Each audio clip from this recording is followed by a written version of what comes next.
안녕하십니까, 레피드입니다. 4월 9일 두산중공업 보도록 하겠습니다. 먼저 증시 보겠습니다.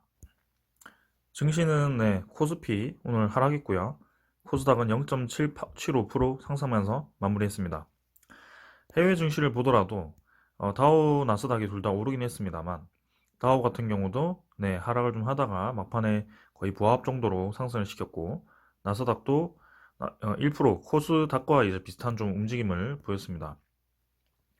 자, 이렇게 기술주들이 모여있는 나스닥, 코스닥이 좀 상승을 하고, 또다시 이제 실적주들이 모여있는 대형주들, 그 하락이 또 나오면서 코스피가 하락을 좀 했습니다. 최근에는 이제 둘 다 좋은 모습을 좀 보이면서 진행이 되었는데요. 오늘 이제 외국인과 기관이 3,200억, 4,100억을 매도하면서 코스피 지수를 끌어내렸습니다. 코스닥 같은 경우는 500억 매수, 기관 같은 경우는 365억 매도를 하면서 그냥 외국인이 매수를 하면서 좀 상승을 시킨 것 같네요. 자, 코스피 차트 보시면 그간 이제 찔끔찔끔 상승하다가 좀 이제 조정이 나왔는데요. 여러분들이 주로 가지고 계신 그런 주식들은 생각보다 이제 상승률이 높지 않을 거라고 보입니다. 지금 코스피가 상승을 할 때도 대형주 위주로 상승을 한 것이 아니고 애매하게 다른 골고루 좀 오른 것 같아요. 조금씩 조금씩. 그래서 체감상으로는 지수가 별로 많이 반등을 하지 않았다고 느낄 수 있습니다. 일단 차트 전체로 보았을 때는 지금 흐름은 나쁘진 않습니다. 외국인도 오랜만에 이제 매도를 좀 했고요. 3월 26일부터 매수를 계속 이어가다가 4월 9일에 매도를 좀 했습니다. 자, 오늘 이렇게 증시가 하락한 이유가 이거 같은데요. 중국의 이제 최대 히토류 산지 생산 중단을 했습니다. 산지에서. 그래서 무기화 우려가 이제 증폭이 되고 있는데요. 본격적으로 미국과 중국이 또 패권 다툼을 시작하는 게 아닌가라는 우려 때문에 또 증시들이 내린 것 같습니다. 지금 아시아 증시도 좀 내리면서 우리나라뿐만이 아니고 전체적으로 좀 하락을 좀 한 것 같아요.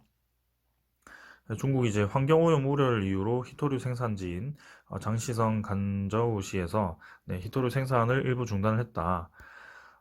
이 히토류라는 게 반도체나 그다음에 첨단 그런 전투기 같은 그런 군사용 장비에 많이 사용되기 때문에 산업용 금으로 불립니다. 그래서 금보다도 이제 가치가 높을 수도 있는 그런 이 재료인데요. 그 재료 대부분이 이제 중국이 90%를 차지를 좀 하고 있습니다. 그래서 미국이 그 히토류 수입의 약 80%를 차지하기 때문에 이 미중 패권 다툼에서 확실히 무기가 될 수 있는 그런 분야입니다. 자, 이렇게 중국이 이 분야에 대해서 무기화를 선언을 한다면 그냥 미국과 단교를 결심하고서라도 그냥 막 나가겠다라는 것 같아요. 맞서겠다라는 것 같고, 자, 이건 결코 주식시장에 좋은 소식은 아닙니다. 그래서 히토류 관련 오늘 주식들이 좀 오르기도 했는데요. 일단 전체적으로는 좋은 소식은 아니다. 그렇게 말씀을 드리겠습니다. 그 다음에 코스닥도 이렇게 V자로 상승을 했다가 이렇게 오르긴 했습니다. 지금 이제 바이오주, 진단키트주 관련 위주로 계속 오르기 때문에 이렇게 좀 상승을 좀 하는 것 같고요.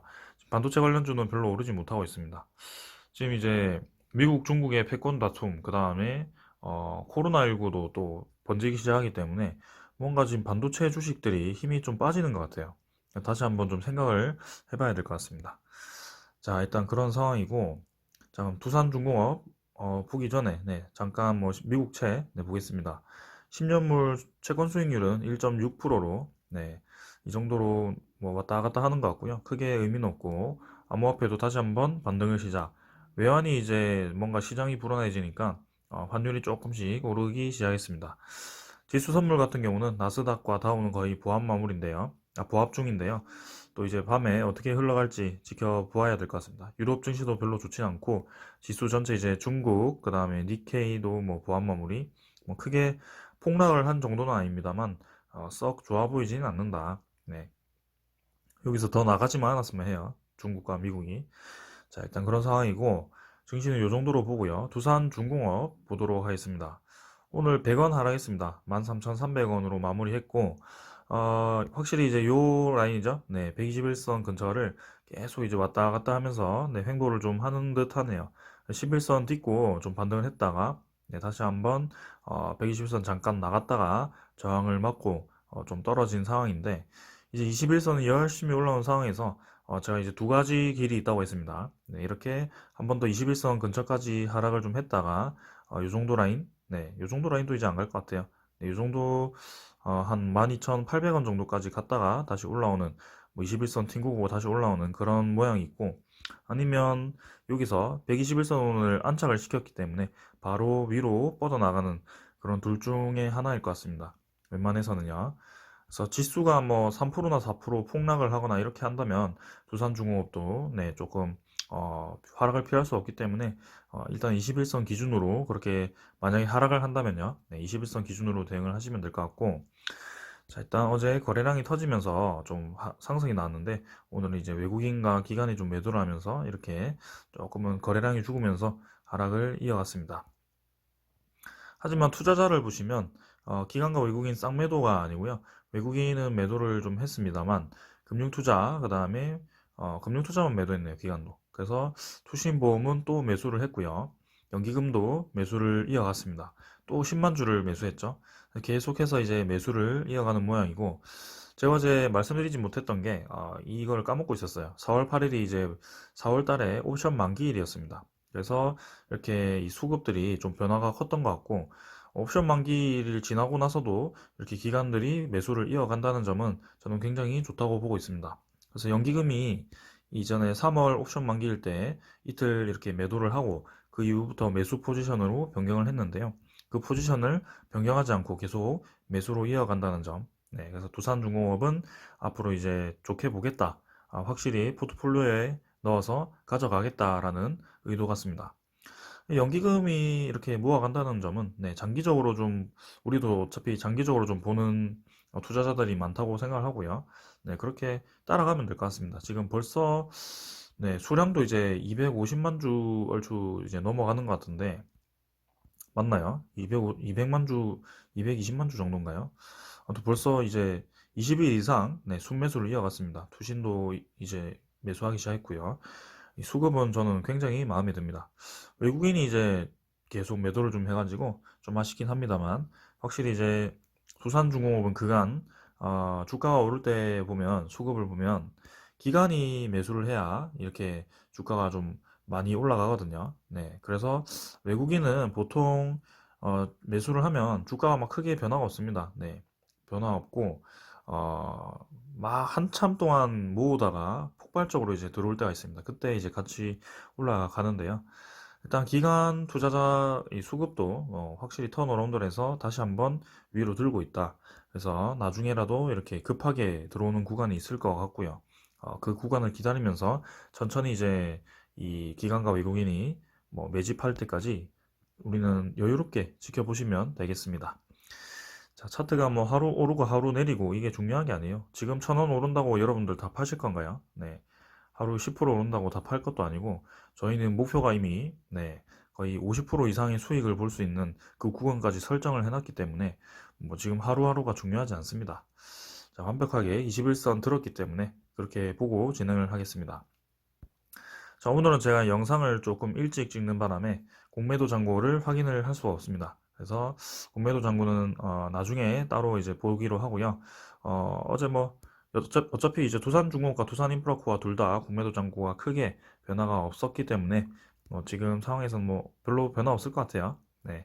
그래서 그 잔고가 막 확 늘거나 확 줄거나 이러면 이제 의미가 좀 있는데 그렇지 않고서야 네, 몇만 주 이렇게 변하는 거는 크게 의미가 없습니다. 자, 대차 잔고도 그렇고요. 그건 나중에 확인을 하고 자, 오늘 그러면 제가 준비한 기사를 좀 보겠습니다. 자, 두산중공업 440조 원대 원전 해체 시장서 기지개를 편다 이렇게 되어 있습니다. 그래서 원전 이제 건설 이 시장을 지금 뭐 사우디나 이집트 그다음에 폴란드하고 체코, 네, 체코 이렇게 해서 막 여러 군데가 지금 검토를 좀 하고 있는데요. 이렇게 이거는 이제 다 건설입니다. 그래서 이번에 UAE의 바라카 원전 1호기를 이제 상업 운전을 시작을 했고요. 근데 이제는 원전 해체 시장까지도 두산중공업이 기술이 있기 때문에 뛰어들 수가 있겠다. 네. 자, 그래서 원전 해체 시장 이 규모를 이미지로 이제 표현을 한 건데요. 이게 2010년대고 2020년대에는 2030년대, 이 40년대 이렇게 늘어나는 것 같습니다. 그래서 2030년대가 가장 피크를 찍는 것 같고요. 이제 내수 시장도, 국내 시장도 많이 피크를 찍는 것 같네요. 그래서 지금 보시면 이렇게 하반기로 갈수록 50년대 이후부터는 조금 시장이 감소하긴 하는데 2030년까지 이 원전 해체 시장이 커질 것이다 라는 것입니다. 그 이유가 이제 이 원자력 건설을 하기 시작한 지 이제 30년 이상 된 원전 개수가 많아지고 있고 지금 이제 프랑스나 미국 같은 경우는 어, 네, 이 수명을 좀 늘리긴 했습니다만 그래도 향후 20년 안에 좀 해체가 필요한 원전이 생길 것이다라고 시장에서 추측을 좀 하는 것 같습니다. 현재까지 이제 미국, 독일, 일본, 스위스에서 총 21기에 달하는 원전이 해체 작업을 거쳤다고 합니다. 해외 원전 해체 사업은 미국 에너지 솔루션즈, 영국 AMEC, 프랑스 AREVA, 독일 진펠캄프가 독과점을 하고 있다고 하고요. 자, 두산중공업은 진펠캄프와 해체 사업 관리, 폐기물 처리 시설 관련해서 협력 체계를 구축해서 해체 관련 기술을 습득을 하고 있다고 합니다. 이게 핵심이죠. 자, 지금 여기서 탈원전을 진행한 국가가 독일입니다. 지금도 독일은 탈원전 정책을 유지를 좀 하는 것 같고, 신재생 에너지 비율이 거의 55%인가 그렇습니다. 상당히 높은 비율이고요. 우리나라도 이제 독일 모델을 좀 따라가고자 지금 탈원전을 진행을 하고 신재생 에너지를 늘리고 있긴 합니다. 근데 뭐 독일은 좀 차근차근 옛날부터 좀 오랫동안 진행이 되었던 거고 최근에도 다시 한번 이 에너지 안정성에 대해서 좀 어, 내부적으로 불만이 좀 나오고 있다고는 하는데 일단은 핵심은 독일은 그만큼 원전 해체를 많이 진행을 해봤고 네, 두산중공업이 거기와 협력을 하고 있다. 두산중공업이 선진국 업체의 원전 해체 기술력을 따라잡기 쉽지는 않아 보인다. 근데 해체 기술을 모두 습득하고 원전 건설을 계속 진행하면서 이에 따른 원전 유지 보수 기술을 꾸준히 쌓아야 완전한 원전 해체 기술을 확보할 수 있기 때문이다. 그래서 원전 해체 사업을 직접 첨가하는 것이 아니고 단위 사업에 주력하는 것이 맞겠다. 그래서 삼성이 나오네요. 산업통상자원부는 2020년대에 이뤄질 해체 대상 원전 가운데 70% 이상이 선진국에 있기 때문에 한국 기업이 주도적으로 원전 해체 시장에 뛰어들기보다는 관련 기자재 공급, 폐기물 설비 공급 등 단위 사업을 먼저 추진한 이후에 원전 해체 시장에 직접 뛰어들어야 한다라고 말을 했고요. 최근에 3월 25일에 사용 후 핵연료 저장 용기 캐스크를 미국에 첫 수출을 했습니다. 자, 그래서 두산중공업은 이미 이 기술력을 좀 어느 정도 갖추고 있고요. 네, 이 원자력 발전소에 두산중공업이 빠질 수가 없습니다. 그래서 이런 직접 참여를 하지 않더라도 적어도 저는 이 기자재 공급만으로도 꽤 매출을 올릴 수 있다고 생각을 하고 있고요. 이제 2030년에 피크이기 때문에 빨리 국가적으로도 이런 거에 대해서 좀 R&D를 좀 진행을 하고 개발을 진행을 해야 될 것 같습니다.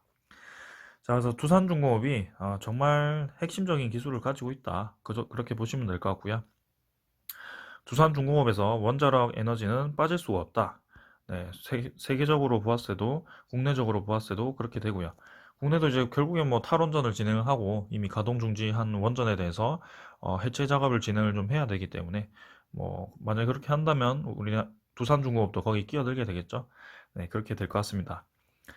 자, 그래서 두산중공업은 죽일 수가 없다. 무조건 살려야 되는 국가 산업의 기업이다. 기반이다. 네, 이렇게 보시면 되겠습니다. 자, 그러고 두 번째 기사입니다. 이건 이제 제주도 재생에너지를 만들어 놓고 못 쓴다. 왜? 이렇게 나와 있죠. 그 이유는 이제 전력 저장, 그 다음에 처리 능력이 설비 보급량을 못 따라가기 때문에 작년 발전기 가동 중단만 77회가 일어났다고 합니다. 365일 중에 77회면 엄청나게 많은 횟수라고 저는 보고 있고요. 그래서 이 풍력 발전기의 이 블레이드, 그래서 우리나라 풍력과 풍향에 맞는 거기에 따라 이제 설계가 되고 뭐 해상 풍력 이제 진행이 좀 되고 있는데 이미 제주도는 풍력 에너지가 많이 이용되고 있습니다. 근데 거기서도 지금 이 설비 보급량을 못 따라가서 작년 발전기 가동 중단만 77회라고 하죠. 지금 우리나라는 8메가와트급을 준비를 좀 하고 있는데요. 두산중공업이 이제 개발을 하고 있는데 그전에는 이제 4메가와트인가요? 6메가와트인가?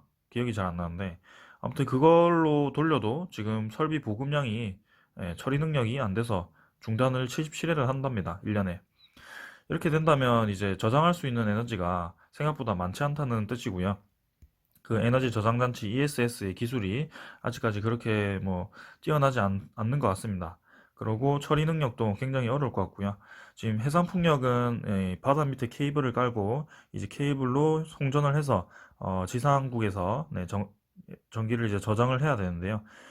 지금 제주도에도 100개도 안 될 것 같은데 풍력 발전기가 지금 몇 개가 있는지 모르겠는데 아무튼 지금 우리나라가 추진을 하고 있는 풍력 발전 단지는 거의 1000개입니다. 1000개 이상의 발안개비를 꼽는데 거기에 대해서 전력 수급을 다 감당을 할 수 있을까?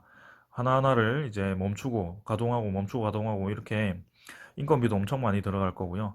그렇게 대규모 단지를 갑자기 한꺼번에 할 수가 있을까라는 뭐 그런 조금 그런 생각이 의문점이 좀 들긴 합니다만 이왕 하는 김에 좀 이런 설비 처리 능력이나 전력 저장 장치에 대해서 좀 잘 고려를 해서 진행을 했으면 합니다. 네. 그래서 이런 기사도 있다 정도로만 생각을 하시고 에너지는 확실히 안정적인 보급을 할 수 있는 그런 에너지원이 하나는 있어야 된다라고 생각이 좀 되네요. 네.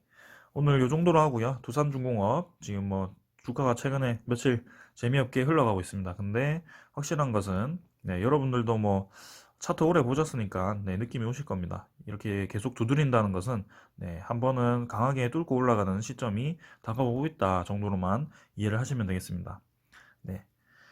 자, 그렇게 생각을 하고 오늘은 여기까지 하겠습니다. 감사합니다.